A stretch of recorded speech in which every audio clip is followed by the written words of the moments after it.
All right, 7.5. It's the last section that we cover in this class. We have finally made it to the end of the course. Hallelujah. This is what Chapter 7 has kind of been building to, the solving of exponential and log equations.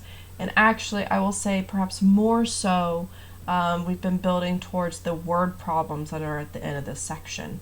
So, we've already solved basic versions of these along the way in 7.1, 7.2, and then in 7.3, 7.4. We did exponential ones, and we actually did log ones. When I first introduced the exponential and the log, we did very basic equation solving.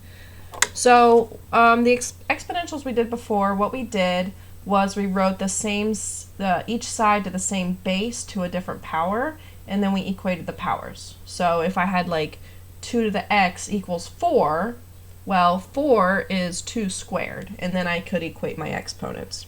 So that's what we did in 7.1. I think it was 7.1.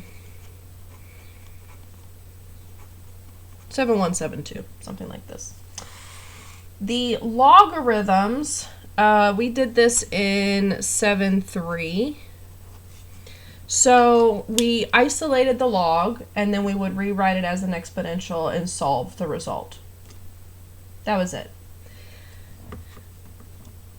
Actually, for the logarithms, that's all we're ever going to do, really. But let's look at the exponentials. So the ones that we did before were very specific, right? We had to be able to write both sides with the same base.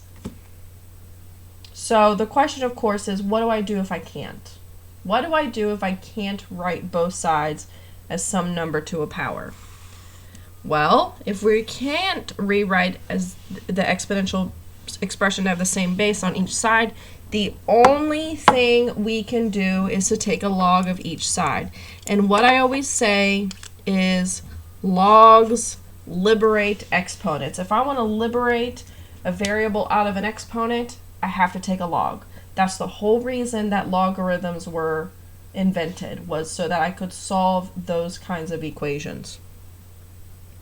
There's going to be 2 techniques for the exponential, and I'm going to show you both, definitely for the first one, and then for the other examples, you know, I may pick one method or I may switch between the 2 methods.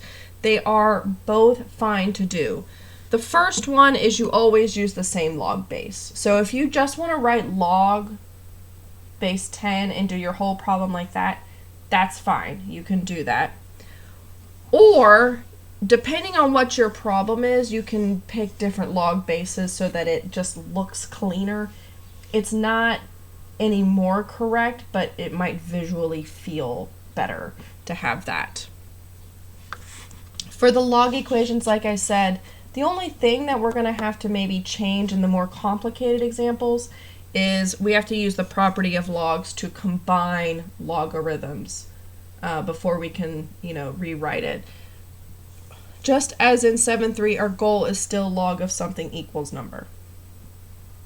All right, so for the exponentials, we're either going to rewrite the same base to a power and then equate powers, or we're going to take a log of both sides.